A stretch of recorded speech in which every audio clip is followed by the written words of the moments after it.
안녕하세요, 연심입니다. 오늘은 드디어 무비자차 선크림 팩폭 리뷰를 해볼 거예요. 오늘 가져온 선크림은 이렇게인데요. 두 가지 분류로 나눌 수 있을 것 같아요. 팀 한국콜마, 팀 코스맥스. 지난번 선크림 리뷰 편에 나와 있는 선크림들은 잘 쓴 제품들, 다 콜마 제품이었거든요. 하지만 오늘은 미리 말씀드리겠습니다. 무기자차 선크림은 저는 코스맥스가 잘 맞더라고요. 그 이유는 차근차근 설명해 보면서 리뷰 바로 시작해볼게요. 첫 번째로 리뷰할 제품은 구달 맑은 어성초 진정 무기자차 선크림이에요. 어성초, 진정 이런 말들이 들어가니까 선크림이 되게 순할 거라는 기대를 많이 하셨을 텐데 논코메도제닉 인증을 받지 않았다는 점에서 많이 아쉬웠어요. 파우더류라든지 무기자차 선크림 같은 경우에는 논코메도제닉 인증을 받지 않은 제품을 썼다가는 되게 답답하면서 트러블이 나고 그런 경험을 해보신 분들 있으실 거거든요. 여드름 때문에 고민이 있는 분들이라면 무조건 논코메도제닉 인증 받은 제품을 구매하기를 추천하는데 오늘 리뷰할 제품 중에서 단 2개만 그 인증을 받지 않았고 그 중에 하나가 이거고 또 이 제품 같은 경우에는 에센셜 오일이 정말 여러 종류가 들어가 있더라고요. 근데 여러분 민감성 피부는 뭐에 민감한지 본인도 다 알지 못해요. 그렇기 때문에 이렇게 전성분표가 길고 뭐가 많이 들어간 제품은 그만큼 나한테 리스크도 커지는 거거든요. 아무래도 무기자차가 뻑뻑하다 보니까 또 특유의 냄새가 있어요. 여러 가지 에센셜 오일을 넣음으로써 그런 거를 중화하려고 시도를 했던 것 같지만 발랐을 때 유별나게 좋은 점은 없다고 생각을 했는데요. 단 한 가지, 가성비가 너무 좋아요. 다음으로 라운드랩 자작나무 무기자차 선크림. 이것도 올리브영 랭킹 항상 순위권에 들어있는 제품인데요. 논코메도제닉 인증을 받지 않은 제품이어서 그 점에서 좀 실망스러웠어요. 민감한 피부도 부담 없는 이라고 되어 있는데 이런 워딩을 넣으니까 괜히 사람 더 기대하게 만들어서 배로 실망하는 거예요. 이 제품은 솔직히 저랑 너무 안 맞았거든요. 저처럼 민감성 피부이신 분들은 선크림, 특히 무기자차 선크림 안 맞는 걸 바르면 이마나 볼이 유독 간지럽다고 느끼실 때가 있을 텐데 얘가 솔직히 저한테는 딱 그런 간지러움을 선사해준 친구였어요. 이마가 뭔가 답답하면서 간질간질하고 그런 느낌이 많이 들었는데 그렇기 때문에 별로 다시 쓰고 싶은 생각은 들지 않았고요. 다만 자작나무 선크림인 만큼 자작나무 향으로 무기자차 선크림 특유의 향을 조금 가린 점 그거 하나는 좋아하는데요. 까놓고 말해서 미리당 단가가 싼 것도 아니고 그냥 랭킹에 있는 제품 중에 골라 사다 보니까 사는 제품처럼 느껴졌고요. 개인적으로는 가장 큰 실망감을 느꼈던 선크림이에요. 이제부터는 논코메도제닉 인증을 받은 선크림들인데요. 토리든 다이브인 무기자차 마일드 선크림입니다. 여러분 토리든 하면 뭔가 민감성 피부에 되게 좋을 것 같잖아요. 그런데 이 제품도 이마가 가장 많이 간지러웠던 제품인데요. 전성분표를 봤더니 식물 추출물이 14종이나 들어있더라고요. 바른 직후보다도 바르고 나서 시간이 지났을 때 진짜 미친 듯이 간지러워서 이마를 막 벅벅 긁어내고 싶은 마음이 들더라고요. 사실 대부분 화장품에 식물 추출물, 에센셜 오일 이런 성분들을 많이 쓰지만 그래도 괜찮았던 건 그 성분들이 마르면서 빨리 날아가기 때문이거든요. 근데 무기자차 선크림 같은 경우에는 잘 맞는지 안 맞는지 몰랐던 성분들까지도 오래오래 피부에 딱 달라붙어 버리는 경향이 있다 보니까 어떤 성분에 잘 맞지 않았을 때 그 역작용이 엄청 세게 오는 것 같았고요. 그래도 장점이 있었다면 토리든 히알루론산으로 유명하죠. 상대적으로 그나마 발림성이 좋은 편에 속했고 촉촉한 편에 속하기는 했습니다. 얘는 색깔이 하늘색이에요. 발라보시면 톤이 다르다는 걸 느끼실 수 있는데 안 그래도 무기자차 선크림 백탁 현상이 있죠. 하늘색 톤업이 어떤 분들은 좋아하실 수도 있을 것 같습니다만 제가 발랐을 때는 가뜩이나 시허해지는데 거기다 파래지기까지 하니까 약간 여름 무더위에 맞는 남양 특집 토시오 얼굴 같은 컬러가 돼서 개인적으로 하늘색 톤업 비추였습니다.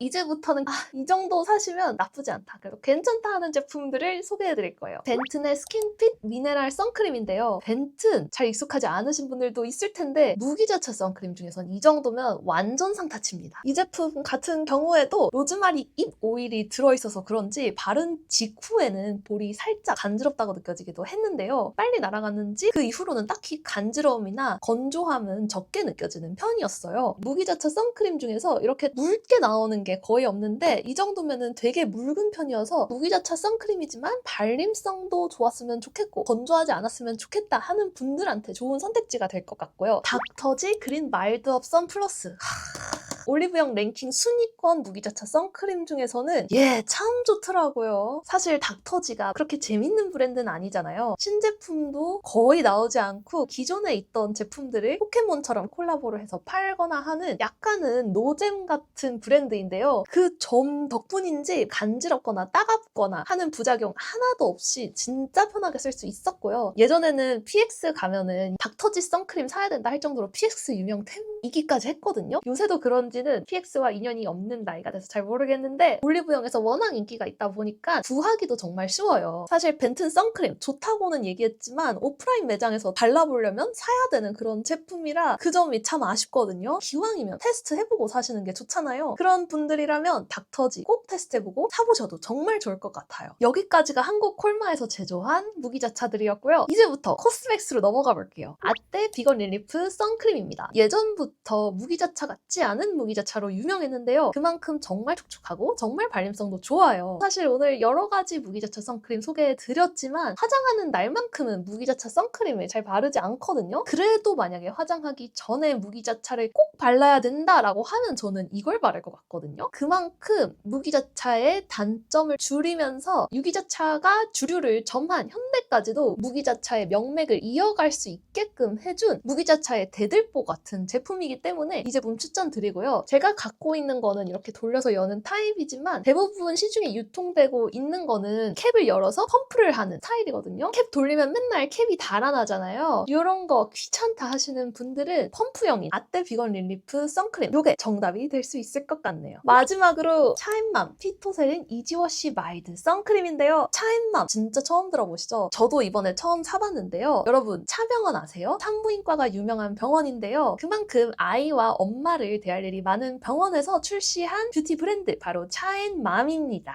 애들 키우시는 분들은 애들한테 선쿠션 많이 쥐어줘 보셨을 텐데 어린이들한테 이중세안 클렌징 오일 한 다음에 클렌징 폼 써라 이런 거 기대하기 어렵잖아요. 그러다 보니까 이지워시로 나오고요. 그렇다고 대충 닦으면 다 지워지냐? 그거는 좀 아닌 것 같고요. 1차 세안만 했을 때도 어떤 분들은 진짜 30초 물 세수하고 대충 지워버리는 분들도 있을 텐데 그럴 때 덜 지워졌다는 걸 언제 체감하냐면요. 세수 다 하고 나서 물기가 이렇게 발수 처리된 등산복에 맺히는 것처럼 동글동글동글하게 맺혀있다. 덜 씻겼을 확률이 높아요. 그래서 저도 이거 맨 처음 했었을 때는 대충 씻었더니 잘 지워지지 않아서 트러블이 날 뻔했는데요. 다른 무기자차 선크림들에 비해서는 잘 지워지는 편이고요. 무엇보다 순하고 촉촉한 점이 가장 마음에 들었어요. 이거는요 진짜 오프라인에서 테스트할 곳 없습니다.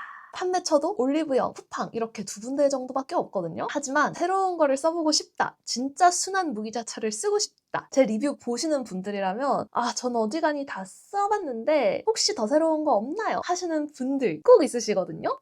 한번 시도해보라고 추천해드리고 싶네요. 오늘의 한 줄 요약. 파란색, 버터색, 논 코메도 제니, 인증 안 받음, 근본, 베스트, 인사, 끝! 오늘은 이렇게 무기자차 선크림 팩폭 리뷰를 진행해봤는데요. 사실 처음에는 정말 조마조마했어요. 이건 이래서 별로예요. 저건 저래서 별로예요 식의 다 별로라는 식의 영상이 될까봐 그럴까봐 못 만들 뻔한 영상인데요. 다행히 추천 비슷하게 할 수 있는 제품들이 있어서 정말 감사하게 생각하고 있습니다. 여러분들이 보고 싶다고 댓글을 작성해주시는 내용들 다 기록해두고 있으니까요. 당장은 못 만들지언정 답변이라도 드리고 있으니까 언제든 더 궁금한 거 있으시면 댓글 남겨주시고요. 오늘도 함께 해주셔서 감사하고 우린 다음에 또 만나요. 안녕!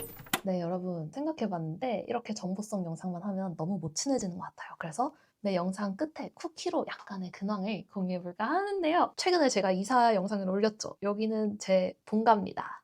유튜브 맨 첫 번째 영상에 나오는 파란 방 거기를 새로 도배를 한 게 여기고요. 유튜브 초반에 올렸던 영상들도 다 여기에서 찍은 영상이에요. 촬영을 항상 집에서 하다 보니까 이사를 하니까 촬영 환경이 흔들리더라고요. 그래서 유튜브가 좀 더 수익화가 잘 된다면 사무실을 얻는 거를 목표로 하고 있고요. 미래에 가고 싶은 스튜디오에 대해서 얘기를 해보자면 남향이고 자연광이 잘 들어오는 곳이면 제일 좋을 것 같아요. 왜냐하면 전에 산 집에는 그다지 햇빛이 잘 들어오지 않는 방에서 촬영을 하다 보니까 인공 조명이 얼굴이 이 대비가 되게 세 보일 때도 있었고 추구하는 영상의 방향이나 톤이 자연스러운 편인데 조명이 너무 인공적이니까 영상이랑 내용이 안 맞는다라는 게 무의식적으로 느껴지기는 하더라고요. 그래서 제작하는 입장에서 항상 아쉬움이 있었는데 그런 스튜디오를 얻을 날이 올 거라고 생각을 하거든요. 그러니까 그때까지 함께 응원해 주시면 감사하겠습니다. 아무튼 다음 영상까지 행복하고 건강한 시간 보내시길 바라고요. 다음 영상은 아마도 가을에 올라갈 것 같습니다. 그럼 2026년 여름 안녕!